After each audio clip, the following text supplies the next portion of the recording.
All right, Happy New Year. Hopefully everyone had a happy holidays. As Fire Chief, we're going to release some frequent video messages that kind of give an update on the department. With over 300 people, it's difficult to know all that we're doing. So these messages will hopefully highlight some key events and some of the impact we've had on our community. Additionally, we'll cover training, notable incidents, reminders, promotions, program launches, and more. Okay, next we're going to cover some notable incidents that have happened here in our response area in the last few weeks. But first I want to talk a little bit about the why behind why we're doing this. The first thing I want to point out is the NFPA reports that most Americans only experience a house fire where they actually needed to call the fire department once in a lifetime. What that means is fire safety is oftentimes an afterthought. Think back to what just happened on New Year's Eve in Switzerland, where 40 people were killed in a nightclub fire when a sparkler ignited a foam sound deadener. Sounds eerily familiar to the 2003 Station nightclub fire in Rhode Island, where the sparkler gerbs from the band ignited foam sound deadener. When it doesn't touch people personally, it's easy to forget. Oftentimes the fire department is criticized for being a barrier to progress or for establishing red tape that makes it difficult to navigate. But what we need to understand is our job as a fire department to share our experience because people's collective memory is short. Did you know that we had over 6,000 time-sensitive critical emergencies in 2025? It may feel like we didn't have a lot of fires because they're divided 27 ways across 3 shifts and 9 battalions. But did you know that we reported to NIFRS 212 structure fires in 2025? Or did you know that we've had 17 fire-related fatalities in our response area in the last 7 years?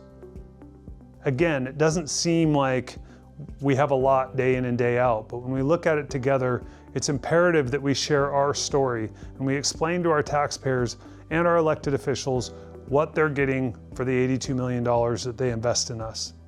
This isn't about fame, this is about telling our story and educating our public and elected officials to what we actually do here at Boise Fire. Okay, so over the last few weeks, we've had several structure fires and notable events. In Southwest Boise, there was a fire in a ranch-style home on Hidden Valley Drive in Engine 14's area. This fire was located in an area without hydrants and allowed for the delayed water supply pre-assignment to be exercised with water tenders. The fire started on the exterior and extended to the second floor and attic. In the central bench, Engine 6 and Truck 4 were sent to an automatic fire alarm at the Liberty Lakes Apartments on North Liberty Street. They were met with a kitchen fire in an occupied multiple dwelling. The alarm was upgraded to a structure fire and additional units were sent. Fortunately, a fire sprinkler activated and prevented the fire from extending to other apartments. In Southeast Boise, Engine 12 arrived first to an exterior fire in a modern 2-story home on Settlement Way. The fire had extended up the siding and into the attic through a gable end vent before fire crews arrived. In North Boise, Engine 9 responded to and extinguished a small basement fire on Hawthorne Drive in a tri-level home before it had a chance to really take off.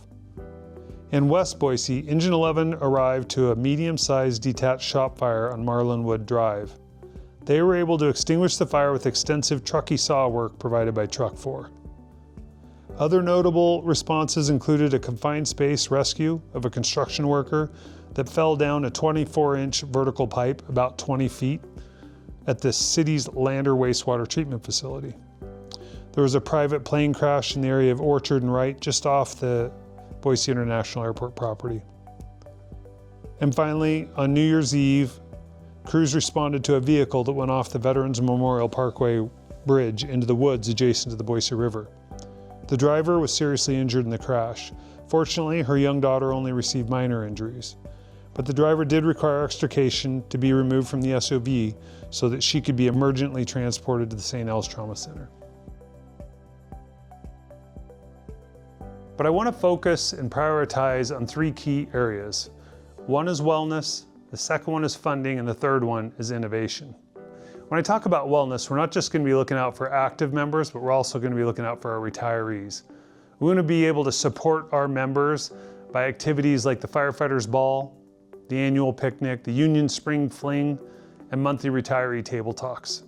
We also want to offer some financial education for those that want to attend, and then we're going to continue working with the Struggle Well program, which is really a prevention-focused wellness initiative.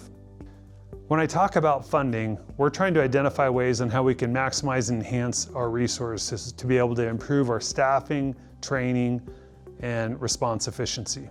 For example, Captain Zimmerly has been reworking the Captain's Suppression Promotional Exam to improve the efficacy but also reduce costs. And Chief Lewis has told him he can reallocate those cost savings to being able to create a Truck Officers Academy. When I talk about innovation, I want to empower our members and leverage the latest tools to improve what it is that we do. That includes the expansion of our technology committee to those in operations. We also will continue to use data and analytics in conjunction with our community risk assessment and prevention programs.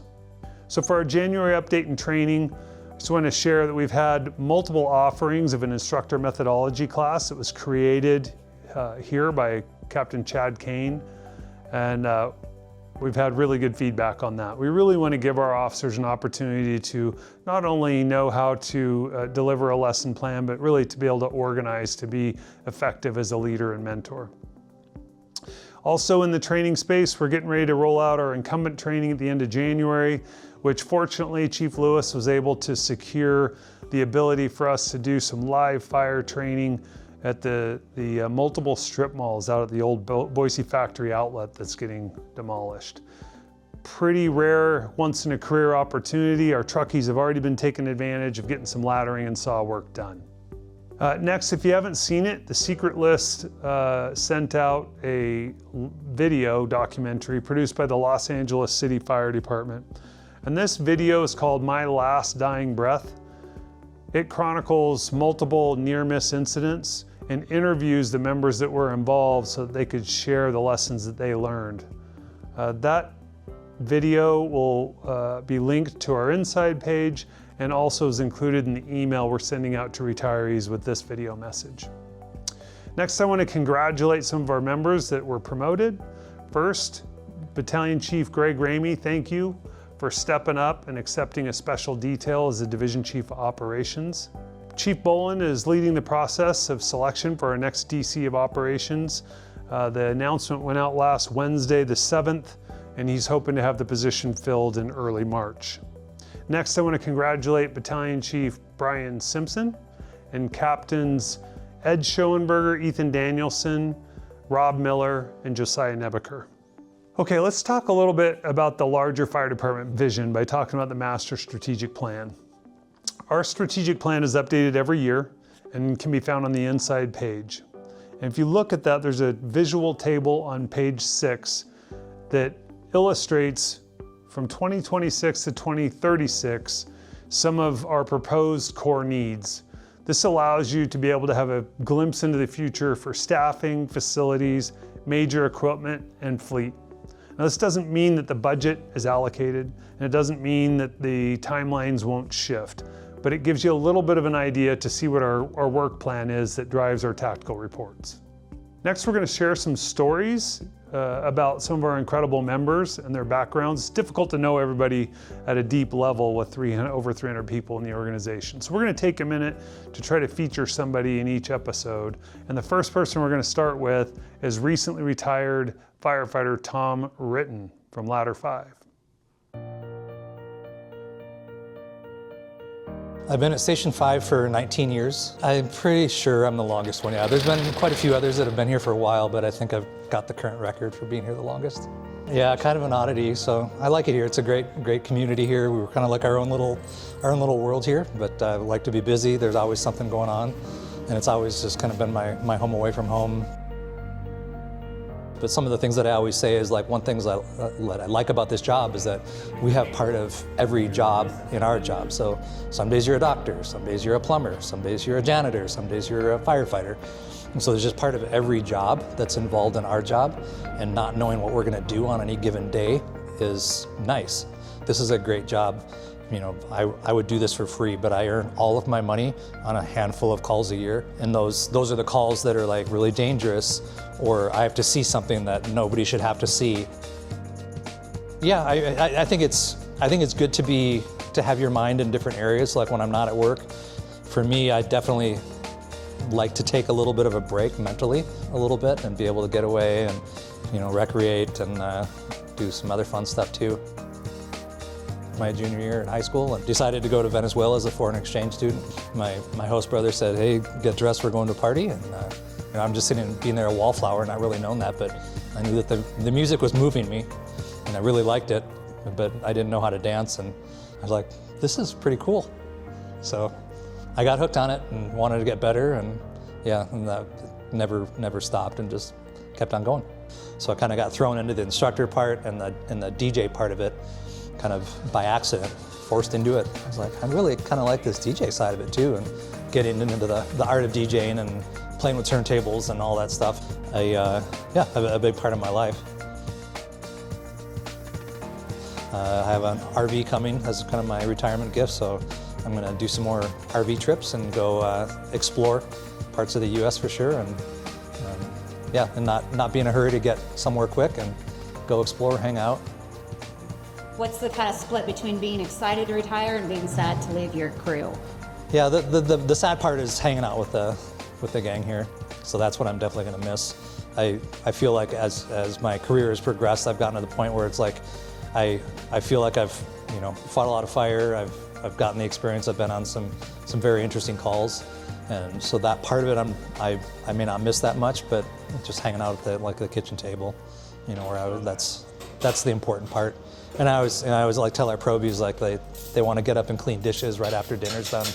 I'm like, hold on, like this is what it's all about right here, and they don't see it right now probably because they're brand new, but you look back after a lot of years firefighting, and you really see the importance of the camaraderie that's talking at the kitchen table after dinner, and just it's important, and that's what I'm going to miss.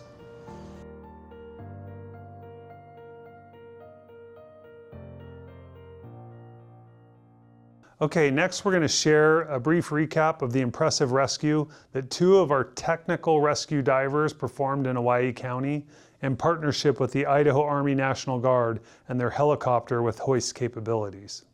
Both of our members, Captain Chris Hendershot and Senior Firefighter Peter Hammett, were awarded life-saving awards at the famous Idaho Potato Bowl. Here's the story of their rescue mission.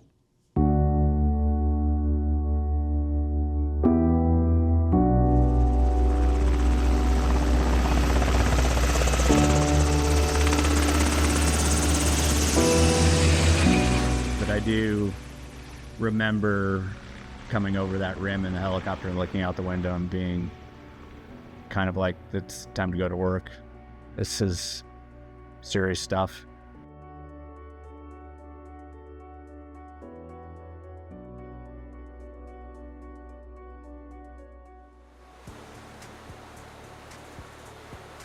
So think of a canyon and a river.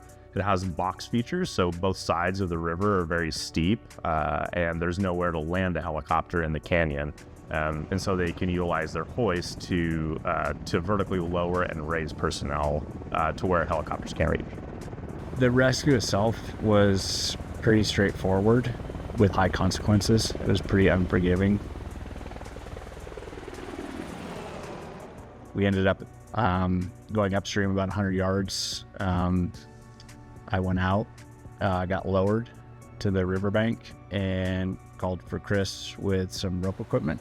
He was lowered as well to the same spot. We met up, came up with a plan. We threw him a throw bag, which he immediately dropped into the water because he had been out there all night. He was cold.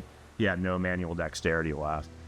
So we got another bag to him. He was able to catch this one, and then we talked him through attaching a releasable tether system to himself. And we were able to get him into the water and then immediately vector him to the shore above the features that we were concerned about. And got him on the side of the river. And once we got on the side of the river, we walked him to where we were hoisted in, and we extricated him. I think that the people who we rescued. We're pretty lucky that we were capable of doing what we were doing. So I am humbly proud of what we did. It's not a really normal rescue. Yeah, I'm humbly proud.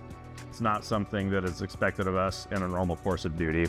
It's something that we got to do that I'm really proud of. It really pays compliment to our department that the National Guard trusts us, and that the department trusts its personnel to go and operate remotely in small teams. So it makes me proud of our fire department.